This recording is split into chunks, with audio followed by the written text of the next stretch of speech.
이 제가 어제 저 뒤에 들어오면 바로 이제 몇 번 꽃나무를 꺾어다 놨습니다. 이건데요. 이게 무슨 꽃인지 아십니까? 예? 만리향이라고 부르는데, 향기가 멀리까지 간다고 해서 멀리까지 간다 해서 만리향이지, 원래 이름은 이 금목서입니다. 금목서. 이거는 위에서 찍은 거고요. 제 이 사무실 창가에서 찍은 거고, 이거는 이제 밑에서 찍은 겁니다. 제가 이 꽃 피는 것을 작년에 한번 잠깐 봤거든요. 그래서 올해는 언제 피나 언제 피나 하면서 기다리고 있었는데, 보통 이제 이 9월 10월 달에 피는데 10월 거의 말 돼서 이제 막 피기 시작합니다.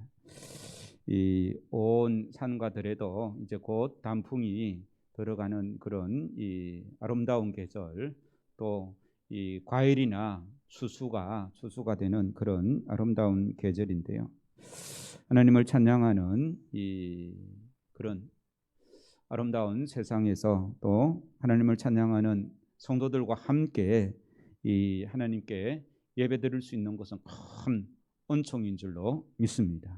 그래서 이 하나님이 만드신 우주 동산에 각자가 다 이 자기의 사명을 감당하고 있습니다. 단풍은 단풍대로, 또 열매 맺는 나무들은 그 열매 맺음으로 다 이 사명을 감당하는데, 우리 범어중앙교회 성도들도 우리에게 맡기신 그 일들을 잘 감당하면서 하나님께 영광을 돌리는 귀한 삶이 되기를 주의 이름으로 축원합니다. 마태복음 5장, 6장, 7장을 공부하고 있는데 산상수훈이라는 그런 말씀입니다. 이제 한 3주만 지나가면 이 5장, 6장, 7장의 이 산상수훈이 끝납니다. 그러면서 이제 지난 시간부터 이 5장, 6장, 7장을 정리하는, 이때까지 많이 배웠으니까요, 정리하는 그런 이 말씀을 우리가 배우고 있지 않습니까? 그래서 이 산상설교, 산상수훈이라고 말하는 이 말씀은 천국 백성들의 삶의 원리다, 삶의 어떤 수준이다라고 이렇게 말씀을 드렸죠. 그렇게 살기 위해서는 어떤 문으로 들어가야 된다고요? 좁은 문으로 들어가야 된다. 그 다음에 좁은 길로 걸어가야 된다라고 이렇게 말씀하고 있습니다. 욕심과 유혹으로부터 떠나야 하기 때문에 그 삶은 쉬운 삶이 아니다는 말씀을 지난주에 우리가 배웠습니다. 그러면 오늘 본문의 말씀은 이 참된 신앙생활을 잘 하기 위해서 천국 백성으로 잘 살려고 하면 좁은 문으로 들어가야 되고, 두 번째 해야 할 게 있습니다. 뭘까요? 같이 한번 읽겠습니다. 시작. 거짓 선지자들을 삼가하는 일입니다. 제가 양산으로 이사 온 지가 거의 1년이 되는데요. 처음 이사 와가지고 며칠 지나니까 속이 영 소화가 안 되는 것 같고, 속이 영 이제 안 좋았었습니다. 그래서 왜 그런가 싶어서 이것저것 살펴보았는데, 제가 이 새벽 예배 드리러 올 때 새벽마다 이제 와서 이 정수기의 물을, 따뜻한 물을 한 잔 마시고 이제 새벽 예배 인도를 하거든요. 혹시 이 양산의 물이 저하고 맞지 않는가 싶어서 그 정수기 물 말고요, 사실 정수기는 제가 부산에서 쓰던 거예요. 그걸 가져와 설치했는데 그 정수기 물을 마시지 않고 생수를 따로 준비했다가 마시니까 속이 많이 좋아졌습니다. 이 양산의 수돗물이 저에게 맞지 않았던 것이죠. 이처럼 몸이 건강해지려면 좋은 음식을 많이 먹어야 하는 것도 있지만, 자기에게 맞지 않는 음식, 또 몸을 해하게 하는 것을 먹지 않는 것도 참으로 중요하다는 말씀입니다. 그래서 우리 신앙생활에 맞지 않는 것이 무엇일까요? 바로 오늘 본문에서 말씀하고 있는 거짓 선지자다라고 이렇게 말씀하고 있습니다. 우리 15절 말씀 같이 한번 읽겠습니다. 시작. 거짓 선자들을 삼가라. 양의 옷을 입고 너에게 나아오니 속에는 노략질하는 일이라 라고 이렇게 말씀하고 있습니다. 그러니까 거짓 선지자, 이 노략질하는 자, 노략질은 뭡니까? 빼앗아가는 거죠. 그렇죠? 우리의 건강을 빼앗아가는 것은 해로운 음식입니다. 마찬가지로 우리의 영혼에, 우리의 신앙의 삶에 우리를 망치는 것은 바로 이 거짓 선지자들이다라고 이렇게 말씀하고 있죠. 그러므로 이 성경에서 말하는 거짓 선지자들의 특징을 잘 알고 우리가 대비할 때에 우리의 영혼이 건강해지고 우리의 신앙의 삶이 건강해질 줄로 믿습니다. 성경에 몇 가지 거짓 선지자들의 특징이 기록되어 있습니다. 첫 번째가 뭐라고요? 시작. 자기 마음의 생각을 말하는 자. 선지자들 중에서 하나님께로부터 온 말씀을 받아서 그 말씀을 증거하는 것이 아니라 그 말씀도 증거하지만 자기 생각도 섞어서 말하는 사람들이 있었다는 겁니다. 예레미야 23장 말씀 같이 한번 읽겠습니다. 시작. 너희에게 예언하는 선지자들의 말을 듣지 말라. 그들은 너희에게 헛된 것을 가르치나니 그들이 말한 묵시는 자기 마음으로 말미암은 것이요 여호와의 입에서 나온 것이 아니니라. 그러니까 이 예레미야 선지자가 활동할 그때에 많은 선지자들이 있었는데 그 선지자들은 하나님의 입에서 나오는 말씀이 아니라 무엇으로 가르쳤다고요? 자기 마음으로 말미암은 것을 이것이 묵시다 하면서 백성들에게 가르쳤다라는 것이죠. 그런 이 자기의 생각을 가르치는 그런 이 설교가 많이 있다라는 말씀입니다. 쉽게 말하면 하나님의 말씀을 전하긴 전하는데 그 속에 자기 견해, 자기 생각을 섞어서 전하는 것입니다. 그래서 특히 정치적인 이 설교를 하는 분들이 있지 않습니까? 이 정치적인 설교를 하는 분들이 있는데 정치적인 설교, 그 설교 안에 물론 예수님께서도 이 정치적인 설교를 하신 적이 있습니다만은 자기가 가지고 있는 정치적인 그 신념을 하나님의 말씀을 가지고 이 가르친다라는 것입니다. 그래서 이 교인들을 혼동케 하는 겁니다. 우리나라는요, 이 여당, 야당이 너무 구분이 뚜렷해가지고 민주당도 이 요즘 민주당 말고 뭡니까? 국민의힘 말고 국민의힘. 예. 하여튼 이 양당이 너무 강해가지고요. 우리 교우들 중에 민주당을 좋아하는지 국민의힘을 좋아하는지 제가 잘 모르지만 어느 한 편을 들어서 설교를 하면 그 편은 좋아하고 그죠? 반대편은 싫어하는 그런 이 정치적인 설교가 주로 그렇습니다. 그 다음요, 또 이 자기 생각을 말하는 그런 설교 중에 한국적인 상황에서 하나님의 말씀을 전하기는 전하는데 이 기복 신앙을 섞어서 설교하는 사람들이 있습니다. 그래서 이 무조건 복 준다, 이 하나님이 복 준다라는 거기만 강조를 할 때에 이제 그런 이 일들이 일어나게 되는 것이죠. 그 다음에는요, 이 미국에서 흘러 들어왔던 그런 적극적인 사고, 또 최면술, 심령술, 심리학 이런 것들을 섞어서 이 하나님의 말씀을 전하는 것 하지만 자기가 가지고 있는 그런 신념과 철학과 생각들을 이 전달하는 그런 설교도 있다는 것입니다. 한동안 한국 교회에서 믿으면 된다라고 하는 그 적극적인 사고 방식이 많은 교인들에게 전려졌던 것이죠. 그런데 이 적극적인 사고 방식을 주장했던 그 교회 목사님은 그 교회는 벌써 문을 닫았습니다. 교회 운영이 너무 힘들어서 이 문을 닫을 수밖에 없었다. 하면 된다, 믿으면 된다라고 그렇게 강조를 했는데 결국은 문을 닫을 수밖에 없는 그런 이제 교회가 되어버린 것이죠. 그래서 우리는 이 오늘 본 말씀에 거짓 선지자라고 이렇게 말하는데 우리가 경계해야 될 것이 분명히 있다는 말씀입니다. 설교라도 다 이 하나님의 말씀은 아니다라는 이 경계심을 가지고 설교를 듣고 또 우리가 판단을 해야 될 줄로 믿습니다. 그래서 중요한 건요, 이런 설교를 들으면 이게 어디까지가 하나님의 말씀이고 어디까지가 목사님의 생각인지 잘 구별하기가 굉장히 힘들다는 말씀입니다. 그래서 설교 듣는 우리 믿음의 성도들은 내가 믿는 그 하나님을 확실히 붙잡는 그런 은혜가 있어야 될 줄로 믿습니다. 내가 믿는 바가 없으면요, 이렇게 말하면 어떻게 해요? 아, 그 말이 맞는 것 같고, 또 내가 확실한 바가 없으면 또 저렇게 말하면 아, 그거에 맞는 것 같고 왔다 갔다 하는 거예요. 내 믿음이 정확하지 않으면 그렇게 휩쓸릴 수밖에 없다는 말씀입니다. 그래서 여기서 말하는 것은 어떤 거짓 선지자라고 말했는데 이 거짓 선지자는 교회 안에만 있는 것도 아닙니다. 이 세상에서 하나님 말씀 말고도 얼마나 많은 말들이 있습니까? 그렇죠?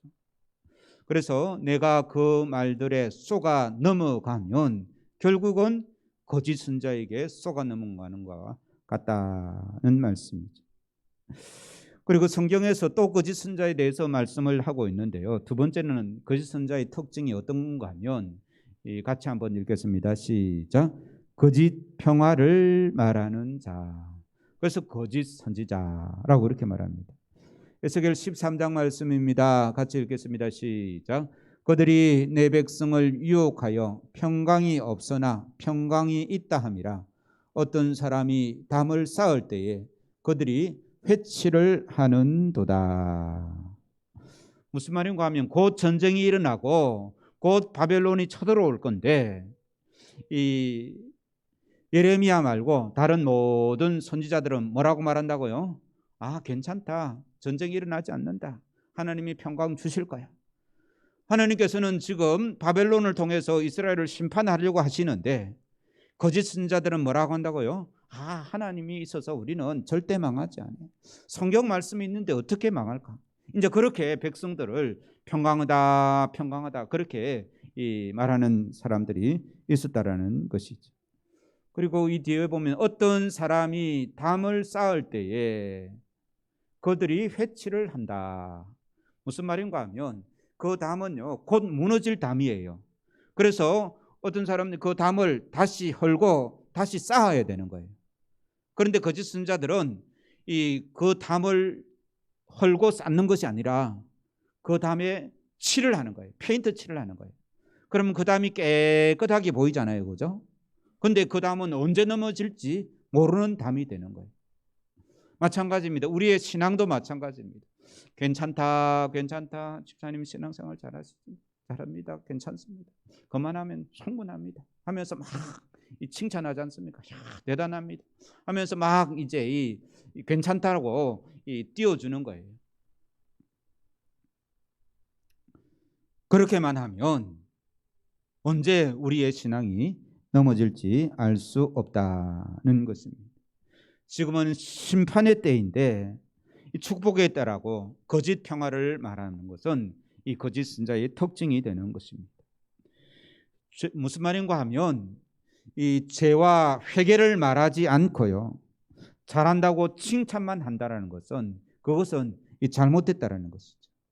우리가 하나님 앞에 나아갈 때 가장 먼저 우리 자신을 살피고 하나님 앞에서 정리해야 되는 게 무엇입니까? 우리의 죄의 문제죠. 그렇죠? 죄가 있는데도 하나님 앞에 그대로 나아가면 하나님은 절대로 우리를 맞아줄 수가 없습니다. 집집마다 고양이나 개를 키우는 가정들이 참 많은데요. 그 개가 이 시궁창에 빠졌습니다. 그래서 온 몸에 어떻습니까? 시궁창물이 묻어 있습니다. 그러면 주인이 이 개를 아무리 사랑해도 그 개를 바로 침대에 들입니까? 아니죠, 그죠? 어떻게 합니까? 반드시 씻기고 자기 침대에 들이지 않습니까, 그죠? 하나님도 마찬가지입니다. 우리의 죄의 문제를 해결하지 않고는 하나님이 우리를 안아줄 수가 없는 거예요. 그래서 하나님 앞에 나올 때마다, 예배할 때마다 우리 순서의 참회의 기도가 있죠, 그죠? 하나님 앞에 철저히 자기의 죄를, 제가 이제 참회의 기도 그 순서만 인도한다고 해서 이 죄가 해결되는 게 아닙니다. 우리 모든 성도들 한 사람 한 사람 자기의 죄의 문제를 가지고 하나님 앞에 이 참여하는 시간을 가져야 되는 것이죠. 그런데 한국 교회가 이런 죄의 문제를 지적하고 죄의 문제를 끊으라고 설교하는 내용들, 또 예배 순서에 이 참회의 시간이 쏙 빠져버리고 무조건 하나님께 복을만 달라고 하는 것은 이 거짓 선자의 가르침이다는 말씀입니다. 그래서 중요하게 우리가 생각해야 될 것은 회개하지 않고 겉으로만 열심히 신앙생활하는 사람들은 정신을 차려야 됩니다. 하나님 앞에 제가 확인을 할 수 없어요. 그러나 각각 개인은 무슨 자기가 하나님 앞에 어떤 죄를 지었는지, 어떻게 해결해야 되는지 알고 이 하나님 앞에 나올 때마다, 예배할 때마다 이 자기의 죄의 문제를 해결할 수 있는 은혜가 있기를 주의 이름으로 축원합니다. 그렇지 않고 교회 왔다 갔다 하고 헌금도 많이 하고 봉사도 많이 하고 많은 사람들이 대단합니다, 대단한 신앙생활 잘합니다, 그런 것에 만족해서는 이 거짓 선지자의 꾀임에 넘어가 있다는 말씀입니다. 우리가 하나님 앞에 나올 때는 철저하게 죄인의 모습으로 나와야 되는 것이죠. 그래야 하나님의 은총이 있습니다. 예수 그리스도의 십자가의 이 권능이 우리에게 역사하는 것입니다. 이것이 바로 십자가의 은혜의 삶입니다. 은혜의 삶의 반대말은 무슨 삶일까요? 은혜의 삶을 살지 않는 사람은 어떤 삶을 살까요? 예? 은혜의 반대말, 하나님의 은혜입니다 라는 말의 반대말은 뭘까요? 교만입니다. 교만. 하나님이 은혜를 말하지 않는 사람은 교만한 사람이라는 거예요. 그런데 그 은혜는 어떻게 나타납니까? 우리를 십자가에서 흘리신 그 보혈의 피로 용서해 주시고 나를 하나님의 자녀 삼아 주시고, 그것이 가장 큰 은혜 아닙니까? 그죠? 그러려고 하면 우리는 하나님 앞에 철저히 죄인으로 나아갈 때에 그 십자가의 은총이 있고 그 은혜를 우리가 깨달아 알게 되고 나의 삶이 하나님께서 베푸신 그 은혜의 삶이구나 라고 이렇게 고백을 하게 되는 겁니다. 그래야 교만한 삶에서 벗어날 수 있는 것이죠. 철저히 하나님께 은혜의 삶이라고 고백할 수 있는 것은 우리의 죄의 문제를 바라보고 그 죄를 해결하신 하나님을 바라볼 때에 나의 삶이 은혜의 삶이 된다는 말씀입니다. 그래서 우리는 하나님 앞에 나올 때마다 하나님의 그 은혜를 기리며 교만한 삶을 깨뜨리고 자존심을 무너뜨리고 성격도 고쳐야 됩니다. 그래야 하나님의 은혜를 전할 수 있습니다. 못된 내 성격 그대로 가지고 하나님의 은혜를 드러낼 수가 없는 것이죠. 사람 앞에서 아무리 인정받고 돌아다녀도 이 하나님의 은혜를 우리가 깨닫지 못한다면 우리 신앙생활은 아무런 소용이 없습니다. 좋은 소리, 위로의 말씀만, 잘한다는 칭찬의 말만 들으려고 하지 마시기 바랍니다. 그런 마음은 뭐라고요? 이 거짓 선자의 꾀임에 이미 넘어갔다라는 것입니다. 하나님은 우리를 고치시기 위해서 때로는 채찍도 드시고요, 바벨론을 통해서 이스라엘 백성들을 채찍질하지 않습니까? 우리도 하나님께서 우리의 죄와 허물을 덜추실 때가 있다는 사실, 내가 이 죄와 허물을 해결해야 변화되는 그리스도인이 되는 것이죠. 거짓 평화를 말하는 자가 거짓 선지자라면 우리는 그 거짓 평화를 기대하고 바라는 자가 될 수도 있음을 기억하시기 바랍니다. 세 번째로는요, 이 거짓 선자는 노력하는 자다. 양의 옷을 입은 일이다. 무슨 말인가? 겉으로 볼 때는 양입니까? 일입니까? 예, 양의 옷을 입었으니 양으로 보인다는 말씀. 양의 옷을 입고 나오나 그 속에는 노락질하는 일이다라고 15절에 분명하게 말씀하고 있습니다. 겉으로는 신앙에 좋은 것처럼 자기를 위장하지만 은근히 남을 깎아내리고요, 은근히 남을 미워하고, 은근히 불평하고, 또 괜히 쑥덕쑥덕 그래가지고 이 남을 의심하게 만들고, 없는 스캔들을 가지고 이 다른 사람을 괴로워하게 만드는 그런 사람들이 있습니다. 교회 안에 그런 사람이 있을까요? 없을까요? 제가 아는 목사님 참 큰 어려움을 겪었는데, 이유가 뭔가 하면요, 목사님이 이 젊은 부부하고, 이제 젊은 부부가 목사님 식사 함께 하시죠 해가지고, 이제 사모님이 그때 없었나 봐요. 그래서 목사님하고 그 젊은 부부가 식당에 가서 이제 밥을 먹었어요.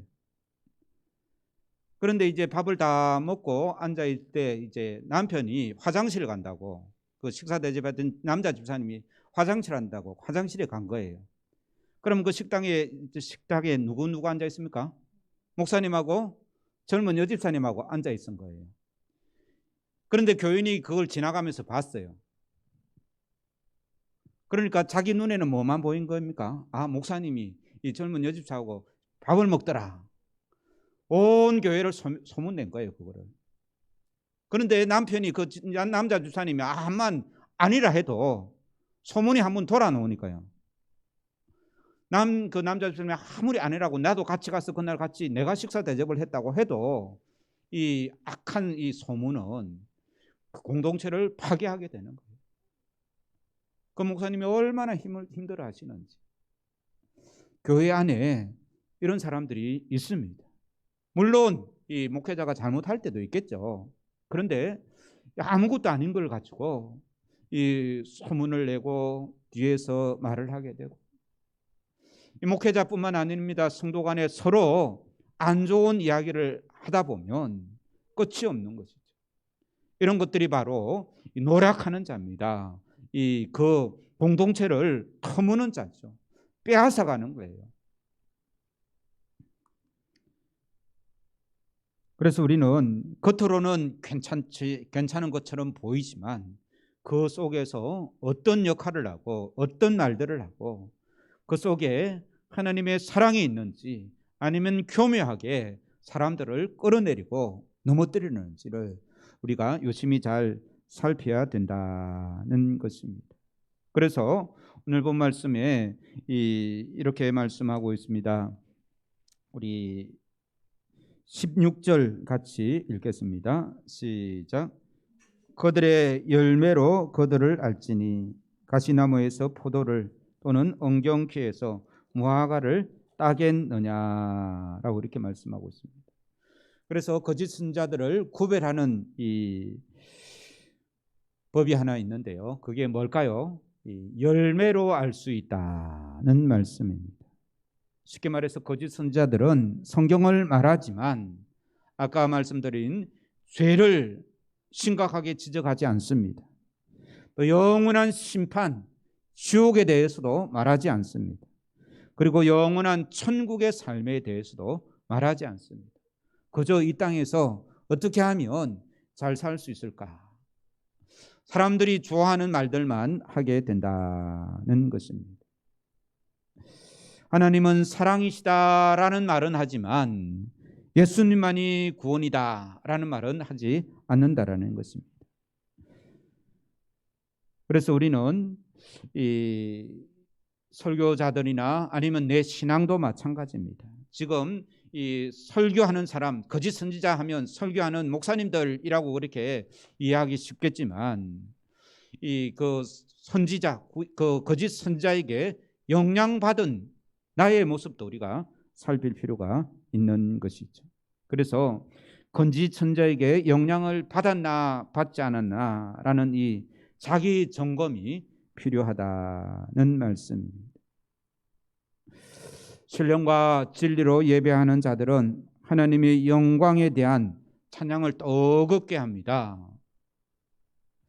그게 참된 예배자지 않습니까? 그죠? 예수 그리스도께서 나의 죄를 대신하여 죽으시고 하나님이 예수 그리스도의 그 피값으로 나를 하나님의 백성 삼아 주시고 하나님의 자녀로 삼아 주셨는데, 그래서 이제 감격하면서 드리는 예배, 십자가를 바라볼 때마다 저 십자가에 설리신 예수 그리스도의 그 보혈의 피가 나의 죄를 사해 주셨다라는 그 구속의 은총을 깨달아하는 그런 이 은혜, 뿐만 아니라 나를 자녀 삼아 주셔서 예배의 자리에 나오게 하심을 감격스럽게 눈물 흘리며 예배하는 삶, 나를 불러서 일꾼 삼으심에 대한 감사와 이 충성, 뿐만 아니라 천국에 대한 이 소망을 새롭게 하는 그런 것들이 예배의 삶, 예배에서 있어야 되는 거예요. 그것이 없어버리면, 그런 것들이 없어버리면 참 내가 이 노락질하는 그 거짓 이 선자에게 영향을 많이 받았구나라는 사실을 우리가 꼭 자기 점검을 해야 된다는 것입니다. 그래서 내 속에는 거짓 선자에게 영향을 받은 것이 있는지 없는지 살피는 그런 말씀이 오늘 본문 말씀인 줄로 믿습니다. 사랑하는 우리 범어중앙교회 성도 여러분, 여러분들은 천국에 대한 소망, 예수 그리스도께서 다시 재림하신다. 아까 제가 죄의 문제는 아까 충분히 이야기 드렸고요. 그 다음에 천국, 이 땅에서 삶이 아니라 영원한 천국을 얼마나 소망하고 있습니까? 천국에 대한 소망이 없는 사람들은요, 거짓 선자에게 영향을 많이 받은 사람입니다. 우리가 하나님을 믿는다라고 말할 때 이 사도신경에서도 고백하지 않습니까? 그죠? 영생을 믿습니다. 고백하지 않습니까? 그 영생에 대한 이 간절함, 이 기대함, 이 하나님의 나라를 이 소망함. 제 어릴 때부터 이 찬송을 이제 이 교회에서 배웠겠죠, 그죠? 자주 불렀는데 이 찬송 아시죠, 그죠? 낮에나 밤에나 눈물 머금고 내 주님 오시기만 고대합니다. 가실 때 다시 오마 하신 예수님, 오 주여 언제나 오시렵니까? 이게 1절이고요. 2절 부르고 3절 부를 때 저는 꼭 눈물을 흘립니다. 3절 보시면 먼 하늘 이상한 구름만 떠도 행여나 내 주님 오시는가 해. 머리 들고 멀리 멀리 바라보는 마음, 오 주여 언제나 오시렵니까? 이런 천국에 대한 소망이 부족하면 나의 신앙도 거짓 선자들에게 영향을 많이 받았구나 회개하시고, 복음에 대한 뜨거운 열정, 천국에 대한 간절한 소망, 이런 것들이 회복되어지는 그런 은혜가 있기를 주의 이름으로 축원합니다. 우리나라 초대교회 선배들의 위대한 신앙을 떠올려 보시기 바랍니다. 복음을 위해 감옥에 들어가고 신사참배를 거부하고 생명을 걸고 예수님을 믿었던 믿음의 선배들이 있었습니다. 그러나 요즘 성도들은요, 자기 하나 적당히 예수를 믿고 그저 나쁜 짓 안 하고 착하게 살면 되는 것으로 만족하는 신앙을 가지고 있는 것이죠. 이것이 다 거짓 선지자들의 영향을 받은 것입니다. 고난을 겪고 오해를 받으면서도 주님을 위해 생명을 바치는 헌신이 오늘날 현대에 와서 다 사라져버리고, 조금만 힘들어도 힘들다면서 못하겠다면서 이 때려치우는 것이 오늘날 그리스도인들의 이 신앙인 것이죠. 한국 교회의 이 큰 문제가 바로 여기에 있습니다. 교회 와서 예배드릴 때에 위로받고 은혜받고 문제가 해결됐고 하나님께 큰 힘을 얻고 좋습니다. 이 모든 것들도 필요합니다. 이것이 필요하지 않다는 말은 전혀 아니지만, 그러나 이런 것에만 관심을 갖고 있다면 내 신앙은요 거짓 선자에게 물들었다는 말입니다.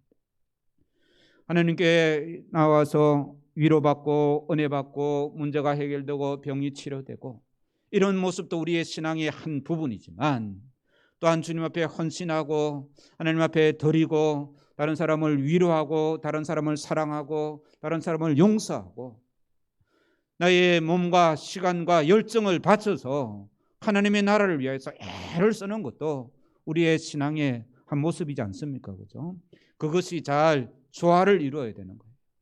그러나 요즘의 한국교회 성도들은 무조건 받는 것에만 익숙하고 그것만 좋아하지, 이것 좀 해달라고 저것 좀 해달라고 하면 아무도 하지 않으려고 하는 것이 오늘날의 현실인 것입니다.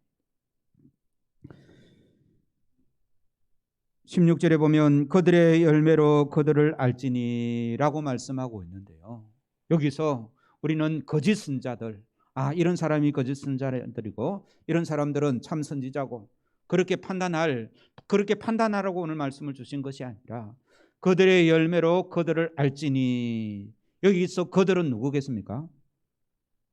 예? 거짓 선지자죠, 그죠? 그런데 오늘 제가 설교 드리는 말씀은 이 그들의 열매로 그들을 알지니라는 말은 나에게 주시는 말씀인 거예요. 나의 열매로 하나님께서 내가 거짓 선자에게 얼마나 영향을 받았는지, 그래서 내 신앙이 거짓 선자의 꾀임에 빠져 넘어갔는지, 그것을 무엇으로 안다고요? 열매로 안다라는 것입니다.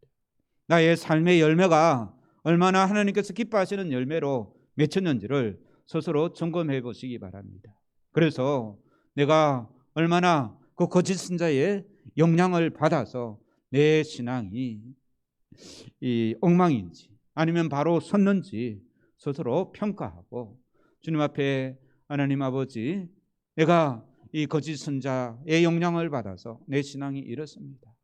회개하고 고칠 것은 고치고 하나님 앞에 바로 서서 하나님께서 기뻐하시는 아름다운 열매를 드릴 수 있는 복된 성도들 되기를 주의 이름으로 축원합니다. 이 그들의 열매로 그들을 알지니, 이것을 오늘 설교의 주제에 맞춰서 하면 이 나의 열매로 누구를 안다고요? 나의 신앙을 알지니라는 말씀입니다. 말이나 글이나 행동을 가지고는 구별이 안 됩니다. 물론 시간이 지나면 드러납니다만은 제일 중요한 것은 열매인 것이죠. 열매로 그 나무를 알 수 있다고 하신 것은 아주 무서운 말씀입니다. 우리의 신앙에 어떤 열매가 있습니까? 제일 중요한 사랑의 열매가 많이 맺혔습니까? 제가 마태복음 5장, 6장, 7장을 계속해서 가르치는데요, 여기서 내 이웃을 사랑하라는 말씀과 연결되어 있다고 말씀드렸죠. 이 설교 말씀을 들으면서도 아직까지도 나의 사랑이 변화되지 못하고 여전히 그대로 있다면 아직 사랑의 열매를 맺지 못한 것입니다. 또 기쁨의 열매는 어떻습니까? 나의 삶에 기쁨과 감사가 넘쳐납니까? 선함의 열매는 있습니까? 다음 주가 이 추수감사절 예배를 드리는데요, 이 감사의 열매들을 많이 만들어 놓으시기 바랍니다. 제가 이제 광고 시간에도 숙제를 드릴 건데, 일주일 동안 하나님께 감사한 것 10가지를 다 기록해 오시기 바랍니다. 그래서 다음 주에 옆에 사람이 확인할 겁니다. 무슨 말인지 알겠습니까? 그러니까 내가 10가지 하나님께 감사한, 올해 들어서 이 하나님께 감사한 10가지를 적어 오시는 거예요. 집에서 적어 와가지고 누구한테 점검 받는다고요? 예, 옆 사람한테. 그런 시간을 갖도록 하겠습니다. 감사의 열매들을 우리가 찾아서 모으시기 바랍니다. 그리고 성경에 보면 성령의 9가지 열매가 있다라고 이렇게 말씀하고 있습니다. 같이 읽어보겠습니다. 시작. 사랑, 희락, 화평, 오래 참음, 자비, 양성, 충성, 온유, 절제. 이것들이 다 우리 그리스도인들이 맺어야 되는 성령의 열매입니다. 그들의 열매로 그들을 알지니라고 했는데 하나님이 우리를 어떻게 한다고요? 이런 열매가 우리의 삶에 있는지 없는지 그것을 보고 판단하겠다라고 이렇게 말씀하고 있는 것이죠. 이런 열매를 잘 맺으면 전도의 열매도 자동적으로 맺힐 줄로 믿습니다. 주님은 우리에게 거짓 선자들을 삼가라고 말씀하고 있습니다. 내 속에 거짓 선자들의 영향을 받은 것들이 없는지 오늘 다시 한번 살피고 그 열매로 그 나무를 안다고 주님 말씀하셨사오니 한 주간도 거짓된 세상을 따라 살지 않고 하나님께서 기뻐하시는 열매를 맺는 복된 삶을 살아가는 은혜가 있기를 주의 이름으로 축원합니다. 기도하시겠습니다. 고마우신 하나님, 오늘 거짓 선자들의 조심하라고 말씀하시면서 그들의 영향을 받은 것이 무엇인지를 살피게 하시니 감사와 찬송을 드립니다. 거짓 선자들의 영향을 받아 참 복음의 이 가장 기본적인 예수 그리스도의 그 구속의 사역의 은총에 대한 감격이 없고 부족한 저희들을 용서하여 주시고 천국의 소망을 잃어버렸던 저희들이 다시 한번 천국의 소망을 새롭게 가지는 귀한 믿음의 성도들 되게 주여 도와 주시옵소서. 우리의 신앙에 참 모나고 아직도 열매 맺지 못한 많은 부분들이 있사오니 우리의 삶을 살피게 하시고 주님께 아름다운 열매를 드리는 귀한 성도들 되게 주여 도우시고 인도하여 주옵소서. 감사와 찬송을 드리오며 예수님의 이름으로 기도하옵나이다. 아멘.